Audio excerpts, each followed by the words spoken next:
Hello friends, ഇതിൻ്റെ പുതിയൊരു വീഡിയോക്ക് എല്ലാവർക്കും സ്വാഗതം. അപ്പോൾ നമ്മളവിടെ വെള്ളം കയറിയിട്ടുള്ള ചൂണ്ടലാട്ടത് നമ്മുടെ അവിടുത്തെ എല്ലാ പിള്ളേരും കൂടി ചെറിയ മീനുകളാട്ടോ നമ്മൾ വെള്ളം കൂടി കഴിഞ്ഞാൽ കൂടുതലും പിടിക്കാറ്. അപ്പോൾ നമ്മളിത് അനാപ്പസിനെ പിടിക്കണം കേട്ടോ, നമ്മുടെ നാടൻ കരിപ്പിടി.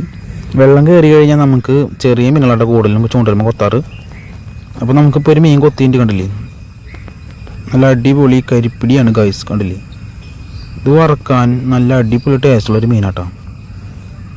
നമുക്കത് അടുത്തൊരു മീനും കൂടി കൊത്തിയിട്ട് അതും ഈ കരിപ്പിടി തന്നെ കേട്ടോ, നല്ല അടിപൊളി സൈസുള്ളൊരു കരിപ്പിടിയാണ് ഗൈസ്. അപ്പോൾ നമ്മുടെ വീഡിയോ ആദ്യമായിട്ട് കാണുന്നുണ്ട് തീർച്ചയായിട്ടും ഫോളോ ചെയ്യാൻ, ലൈക്ക് ചെയ്യാനും ഷെയർ ചെയ്യാനും മറക്കരുത് കൂട്ടുകാരെ. അത് നമുക്ക് ഈ കിട്ടിയ മീനെ നമ്മുടെ ചാക്കിൽ കൊണ്ടുവിടാം കേട്ടോ, ചാവാണ്ടിരിക്കാനായിട്ട്. അപ്പോൾ നമുക്കൊരു 5-6 മീനെ നമുക്ക് കിട്ടിയിട്ട്